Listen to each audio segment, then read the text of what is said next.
Olá pessoal, então capítulo 4, verso 19. Então Krishna continua descrevendo a natureza da ação. Quando a gente fala de ação, a gente está falando do corpo, está falando da mente, está falando do intelecto. Porque a ação é chamada de karma. Esse karma ele é potencializado, ele é expresso, ele é expressado pelo karana, pelo aquilo que é instrumento para a ação. Então, existe também uma centralização, uma ideia de eu que centraliza todos esses instrumentos. Esses instrumentos, corpo, mente e intelecto, eles estão centralizados. E essa centralização desses elementos materiais, em avidya, na ignorância, você vai chamar de eu, vai chamar de karta. Eu sou karta, eu estou fazendo, então eu sou karana, eu sou um instrumento da ação, e sou eu que tenho a potência para fazer a ação. Então isso é ignorante, essa é a visão da ilusão que os Vedas descrevem. Quando eu falo ignorante não é modo pejorativo, tá? É só descrever uma pessoa que ignora o fato do eu fundamental. Então, os versos aqui, Krishna continua explicando o que ele vem falando nos 3, 4 anteriores, tá? Então vamos lá. Yasya sarve samarambha kama sankalpa varjita jnanagni dagda karmanam tamahuv panditam buddha. Aí ele vai continua, no verso passado ele fez um elogio ao sábio.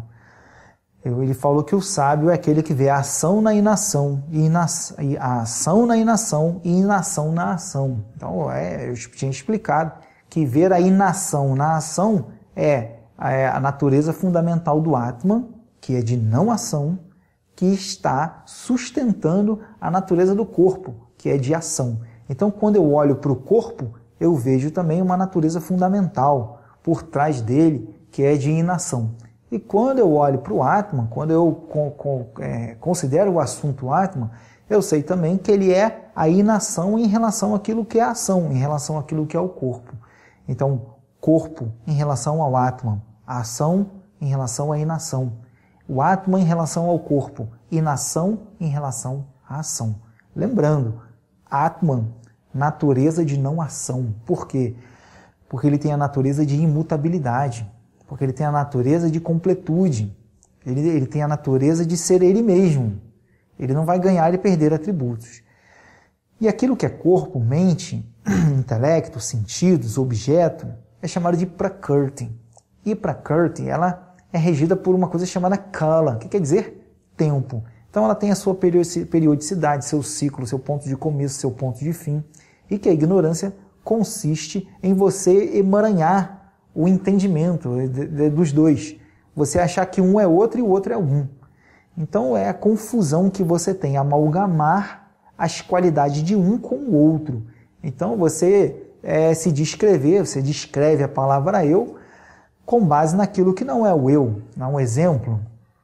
Você chega para uma pessoa e fala, pensa, reflete e me diz quem é você. A pessoa vai se descrever com características do corpo. Eu tenho 1,80 m, eu tenho cabelo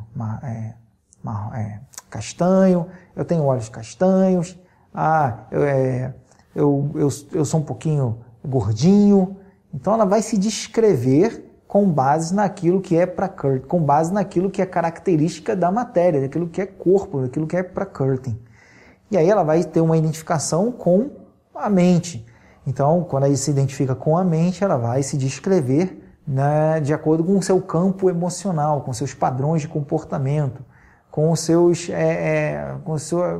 seu comportamento. Então ela vai dizer, os seus gostos e preferências, ela vai se descrever. Eu sou uma pessoa que não gosta quando pisa e invada o meu espaço. Eu sou uma pessoa que não consigo ver injustiça, que me deixa... Eu sou uma pessoa que torce para um time qualquer. Não vou arriscar nome de time para não... Eu sou uma pessoa que tem preferência por pizza, que não gosta de arroz, e assim por diante. Então ela vai Ela vai se descrevendo com base naquilo que não é ela. Então, intelectualmente, ela se descreve, ela descreve o seu eu fundamental a partir do intelecto, que não tem nada a ver com o eu fundamental. Ah, eu tenho um diploma disso, eu fiz um curso disso, eu sou especialista naquilo, eu sei falar tal língua. Então, são as características dos instrumentos de Karana, são atributos do eu. Isso é ignorância. Então, conhecimento consiste em você saber o que é a natureza de um, a natureza de outro e entre aspas, a relação de ambos. Então, no verso passado, Krishna falou do sábio, que o sábio é aquele que conhece a natureza de ambos e que vive no mundo conforme essa compreensão. Então, ele fazendo a ação, tem a visão daquele que não faz. E, enquanto tem a visão daquele que não faz, do conhecimento daquele que não faz, ele faz as ações, vê a ação na inação, inação na ação.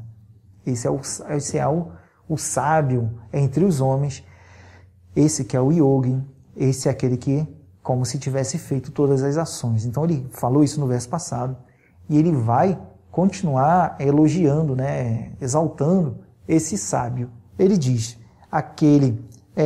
então ele fala, os próprios sábios, Tamahu Panditam Buddha. Então, aqueles que são Buddha, aqueles que são sábios, aqueles que são inteligentes, aqueles que são eruditos, aqueles que têm um conhecimento da realidade. Ahu, eles falam, O que eles falam? Eles falam, Tam Panditam, que esse é Pandita. Pandita vem de panda. Panda quer dizer conhecimento, não é ursinho panda, não. Panda quer dizer conhecimento. Pandita quer dizer aquele que tem conhecimento. Então, quem é esse que tem conhecimento? Que os sábios dizem que é sábio também. Ele diz lá, Yasya sarve samarambha kamasankalpa vardita. Aquele cujo todos os esforços estão, kamasankalpa vardita, estão desprovidos de quê? De intenção e desejo. Mas como assim? Se toda a ação voluntária ela é precedida por uma intenção que ganha força e se torna desejo, que é a pressão para a ação. Então, como pode existir uma ação voluntária que não seja precedida por desejo e intenção? Na verdade, existe desejo e intenção, porque senão você não agia. Se não houvesse o desejo e intenção, você não dava play nesse vídeo. Se não houvesse desejo e intenção, você não estava aí assistindo a gente. Então, é óbvio que precisa haver desejo, intenção e desejo por trás de uma ação. Agora, a intenção e o desejo por trás da ação, já que eles são obrigatórios estarem ali, o que vai mudar então? Qual é a diferença? A diferença é que a intenção e o desejo não carregam a ideia de incompletude, não carregam a ideia de eu estou fazendo. O sábio não é aquele que não tem desejo, não é aquele que nada intenciona. O sábio é aquele cujo desejo e a intenção não derivam da ignorância, não derivam da ideia de Ahamkarta, eu sou o autor.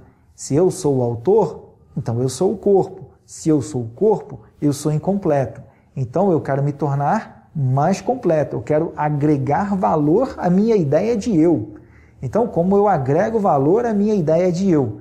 Através da ação. Em nome de quê? Dos objetos. Então, o objeto não é simplesmente um objeto, ele passa a ser um símbolo de agregação a mim, um símbolo de adição à minha felicidade, um símbolo de incremento à minha segurança, um símbolo de anestesia da minha angústia, da minha insatisfação.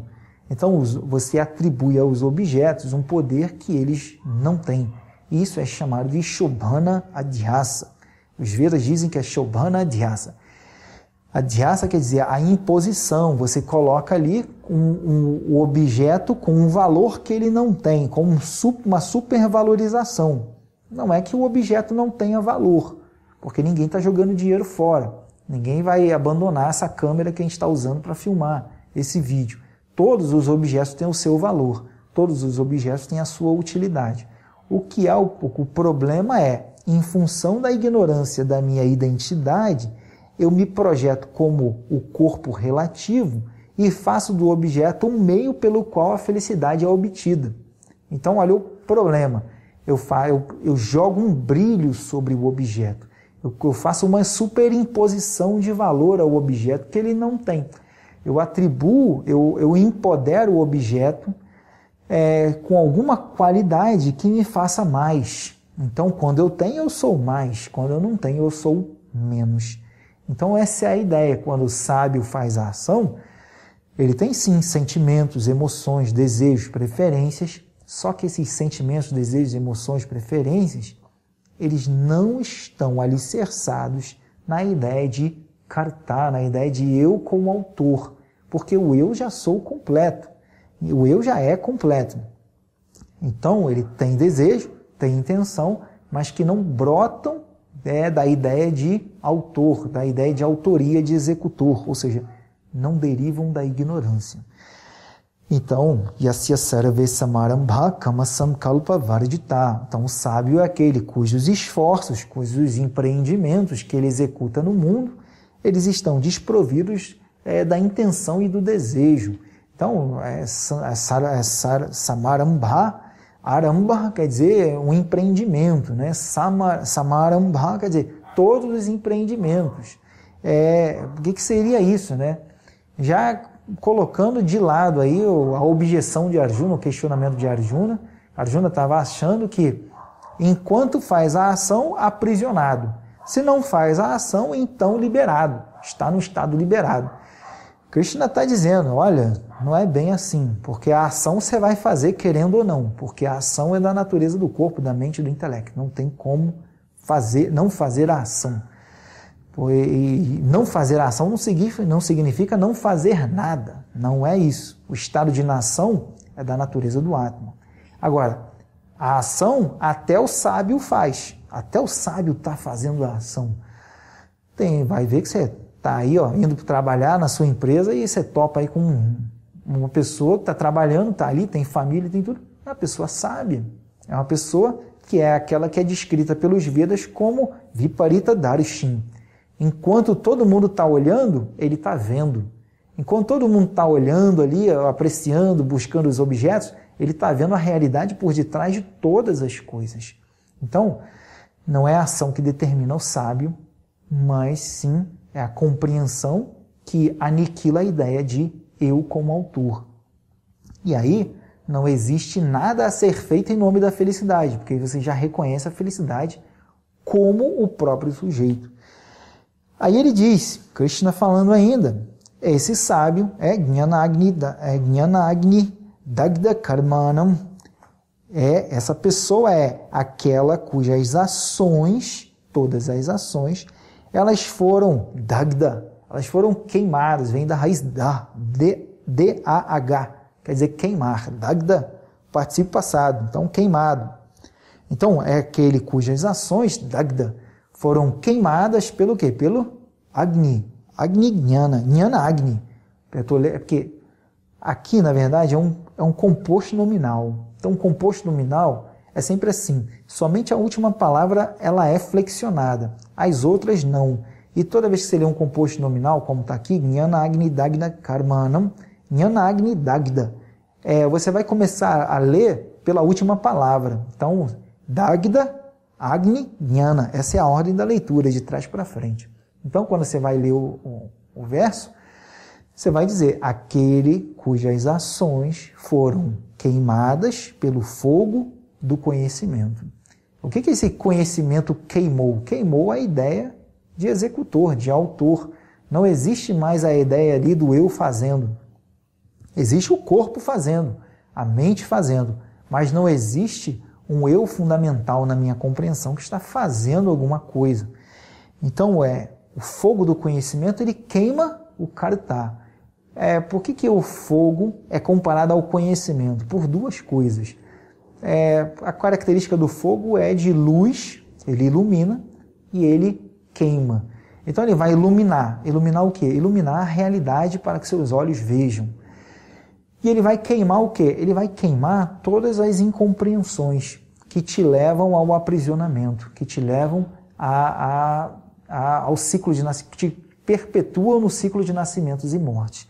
É isso que toda a tradição védica fala, é isso que todas as Upanishads falam, é isso que Krishna fala em toda a Bhagavad Gita, que a causa do aprisionamento é a ignorância. Se a causa do aprisionamento é a ignorância, o que vai causar a liberação é aquilo que se contrapõe diretamente à ignorância. Da mesma forma, está tudo escuro e eu quero acabar com a escuridão, aquilo que elimina a escuridão é a luz.